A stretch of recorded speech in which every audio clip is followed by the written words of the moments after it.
Hi, Richard Owen here with a quick preview of my 2022 BAPT conference talk entitled A New Normal for Type Theory. I'm going to be challenging some of the long-held beliefs and ideas in psychological type, including the one that says there are these separate entities of extroversion, introversion, and basic functions, sensing, intuition, thinking, feeling, which combine together to give you the 8 functional attitudes, these more complex mental processes. And you can see that Jung essentially wrote that this is how it was in psychological types, that there's this modification of the basic psychological functions by the introversion or extroversion. And the basic formula you could see is this: you multiply extroversion, introversion by the basic functions, and you get these 8 more complex forms arising from it. So in 1923, though, Jung was writing that nobody's simply introverted or extroverted. He is so in one of his functions. You can't demonstrate introversion and extroversion separately. They appear only as the peculiarity of a predominating conscious function. He's saying that there's 4 extroverted functions, 4 introverted functions, and if you're an introvert, it's just one specific one of them, or extrovert, one specific one of the extroverted functions that is dominating your consciousness. And you're not going to be as connected or as comfortable with all 4 of the introverted or extroverted functions, depending on your preference. And he says more clearly in 1936 that the 4 types, the 4 basic functions are always combined with the attitude type, i.e. extroversion, introversion, so that the functions appear in an extroverted or introverted variation with 8 demonstrable function types. So he's saying that there's 8 fundamental functions, fundamental mental processes. And we're getting to the picture now that it's the reverse of the original interpretation. That actually we've got 8 fundamental domains of mental processing, in this model at least. And then when they're abstracted, you get these separate abstracted qualities of extroversion, introversion. 4 of these processes just happen to have extroverted qualities. 4 of them happen to have introverted qualities.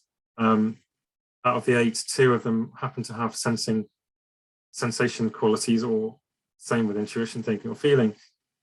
It's a reversal of the original idea.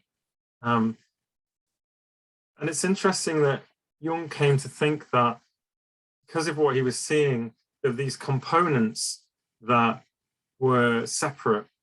There's an analogy here we can make with a cake. If you were to look at this cake a bit like a personality, and you were to say, you know, each little bite, you've got different tastes, different things happening in different moments. You were going to say, well, what's this cake made of? What's the constituents?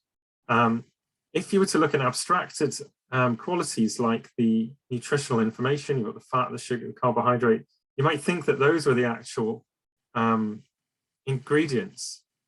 It's like, this is what BAPT and interpretations of Jung have done, is that they've taken abstracted qualities that they've recognized in this, and then they've said that, well, they were the ingredients, they were the components, and that they act separately. But when this cake was made, it didn't have separate little bags of fat, carbohydrate, fiber, and protein sitting on the bench.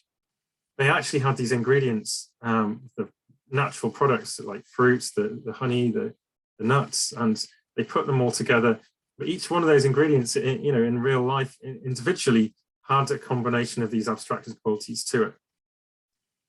What are the implications of this idea that we got it backwards originally? Well, the MBTI chose to assess abstracted components. It looks at the separated out parts, the extroversion, introversion, and the basic functions. So it's bundling multiple processes into categories.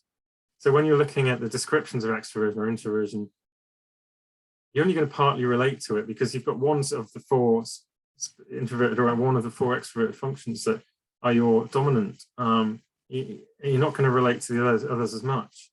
So it makes it a bit more difficult to figure out. It removes it from the state experience in the moment. If you watch the mind and the things that you're naturally drawn to, you can recognize these 8 mental processes. But in the moment, we don't have the abstracted separate things in our experience. For instance, a person with extroversion and extroverted preference is not equally disposed to all extroverted processes. It's looking for that specific one. It's looking at the 8 process level. Likewise with the functions, if you're looking at the basic feeling function, you know, a person you're looking at the description for that is not going to relate to the aspects that are introverted feeling and extroverted feeling equally. They're very different, and they do even conflict with each other, these processes. So it's much more specific when you get to the 8 process level, the 8 function level. So my position is that we should focus on that. That should be where we're headed. Be interesting to hear what other people think about this. I hope to see you at my conference talk where I'll be showing this and a lot more ideas as well. Thanks a lot. Bye-bye.